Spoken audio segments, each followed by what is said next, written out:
गर्ग संहिता में लिखा है, एक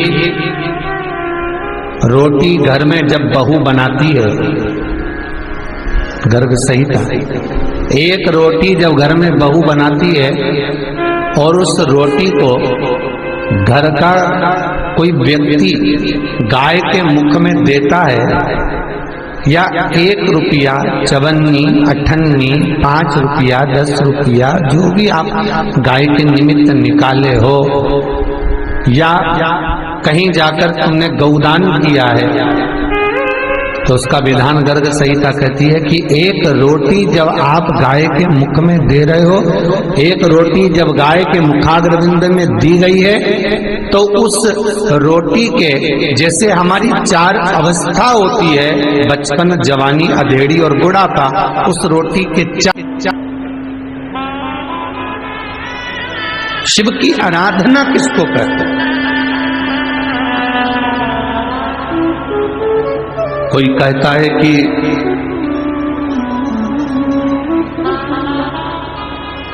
क्यों भटक रहे हो, क्यों जा रहे हो यहां वहां। हम कहते हैं तुम भटको भी मत, कहीं मत जाओ।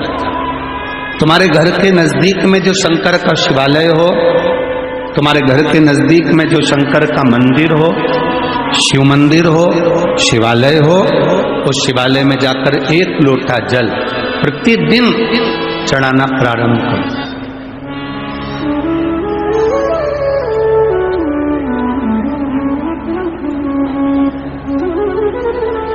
जो प्रतिदिन भगवान शंकर के मंदिर में 1 लोटा जल समर्पित करता है, उसका हाथ महादेव पकड़ लेता है, फिर ऐसे ही नहीं छोड़ता, उसको मंजिल तक पहुंचाकर छोड़ता है।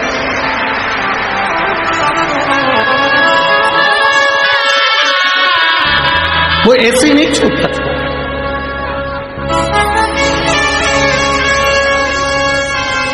आपने अगर उस पर भरोसा करा है, हाँ, थोड़ा कष्ट हो सकता है, थोड़ी तकलीफें आ सकती है, थोड़ा दुख आ सकता है, जिंदगी में थोड़े थोड़े तकलीफें हर मनुष्य के जीवन में आती है। कोई संत, कोई साधु, कोई गुरु, कोई ब्राह्मण, कोई बहुत बहुत बड़ा महाराज भी अगर तुमको कह दे कि उसकी जिंदगी में दुख नहीं है, तो समझ लेना कि झूठ बोल रहा है।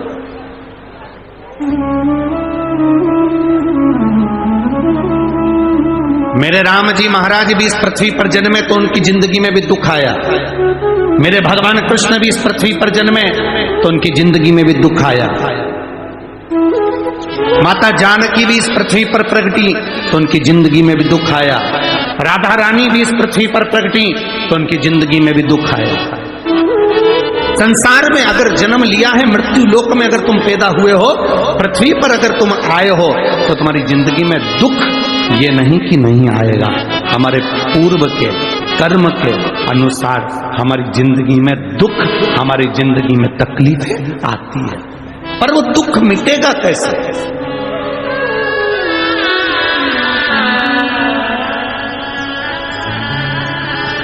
राम जी का दुख कैसे मिटा था? राम पथ गमन में जहां जहां चलकर देखो, चलो आपके पास में है पंचवटी, आपके पास में नासिक लगा हुआ है, पंचवटी लगी हुई। ये कथा 19 तारीख को पूर्ण हो जाएगी। 21 तारीख को नासिक में माता गोदावरी के तट पर पंचवटी में 5 दिवसीय कार्तिक महीने में कथा लोगों को श्रवण करने के लिए भक्तों को मिल जाएगी। आपके नजदीक में लगी है पंचवटी, चलो जाओ। जितने राम जी महाराज अयोध्या से लंका तक गए, उसके बीच में जितने राम जी के मंदिर नहीं है, उससे अधिक शंकर जी के मंदिर हैं। उसका कारण केवल एक है, राम जी जहां रुकते थे वहां शंकर भगवान के शिवलिंग की स्थापना करते थे, पूजन करते थे, और वहां से फिर आगे बढ़ते थे, फिर आगे बढ़ते थे, फिर आगे बढ़ते थे। बिना शंकर की आराधना के, बिना शंकर भगवान को 1 लोटा जल चढ़ाए बिना मेरे राम जी महाराज आगे बढ़ते ही नहीं थे। भगवान कृष्ण के जीवन का चरित्र उठाकर देखो। मेरे ठाकुर जी का नियम था, एक लोटा जल चढ़ाए बिना कृष्ण आगे बढ़ते नहीं थे। श्री दशरथ जी महाराज के जीवन चरित्र को उठाकर देखिए। सूर्य नारायण भगवान को जल और शंकर भगवान को जल चढ़ाए बिना दशरथ जी महाराज आगे बढ़ते नहीं थे। श्री जनक जी महाराज के चरित्र को उठाकर देखिए। एक लोटा जल चढ़ाए बिना जनक जी महाराज अपनी सभा में नहीं जाते थे।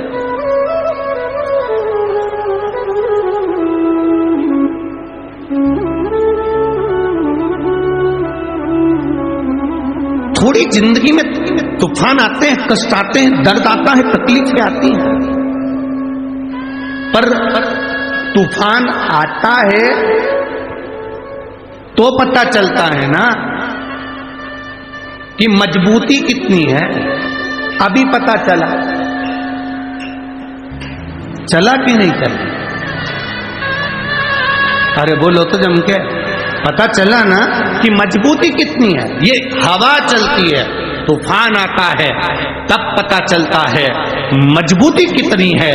उसी तरह दूसरे धर्म के लोग तुम्हें डिगाने के लिए आगे बढ़ते हैं, पर तुम्हारे भीतर का सनातन धर्म दिखा देता है कि मजबूती कितनी।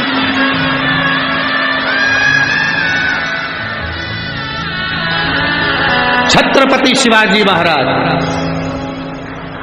जिनकी माता ने कहा कि बेटा सामने किला है और वो किला मुझे चाहिए। शिवाजी कहते हैं माँ क्या बात करती हो, ये किला वहां कितना सैनिकों का बल भरा पड़ा हुआ है और मेरे पास में कुछ भी नहीं है, मेरे पास कुछ नहीं।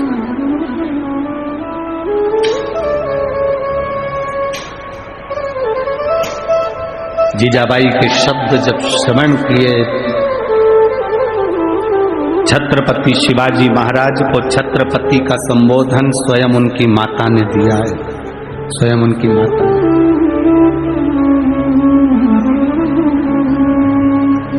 कह दिया जी सामने जो किला है वो मेरा है, तुझे मालूम है?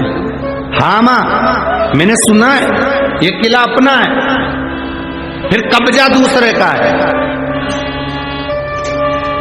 छत्रपति शिवाजी ने कहा बहुत भारी सेना है उसके पास, बहुत बल है उसके पास, सेना प्रबल है उसके पास, मेरे पास इतनी सेना नहीं है।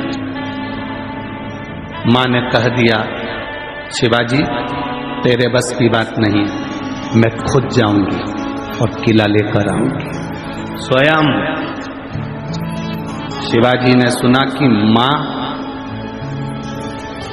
स्वयं किला लेने के लिए जा रही है, स्वयं किला। मां